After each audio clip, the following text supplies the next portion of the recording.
உறுப்பினர் போஜராஜன் அவர்கள்.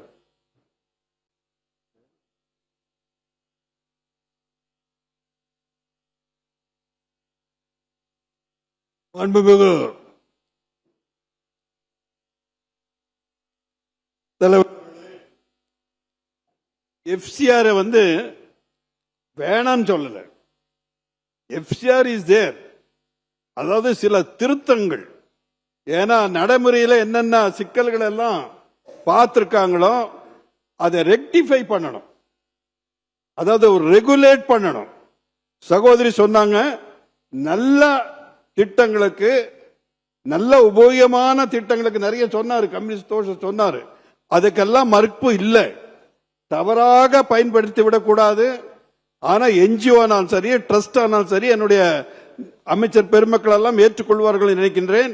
சில சட்ட திட்டங்கள் இருக்கு, ரெனியூவல் இருக்கு, அதாவது அது ஒரு எக்ஸிஸ்டன்ஸ் வேணும்னா ஒரு ரெகுலேஷன் இருக்கு. அது ட்ரஸ்ட் எல்லாத்தையும் ஒரு ரெகுலேட் ரிஜிஸ்ட்ரேஷன் இருக்கு, ரெனியூவல் இருக்கு, எல்லாமே இருக்கு.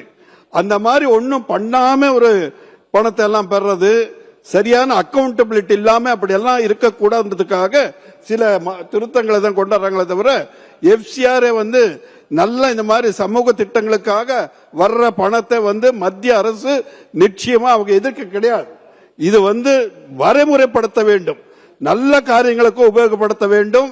மோசமான காரியங்களுக்கு, தேசத்தின் நலனுக்கு எதிரான காரியங்களுக்கு இந்த பணம் எல்லாம் சென்று விடக்கூடாது என்ற நல்ல அக்கறையுடன் தான் மத்திய அரசு இந்த திருத்தத்தை கொண்டு வந்திருக்கின்றது.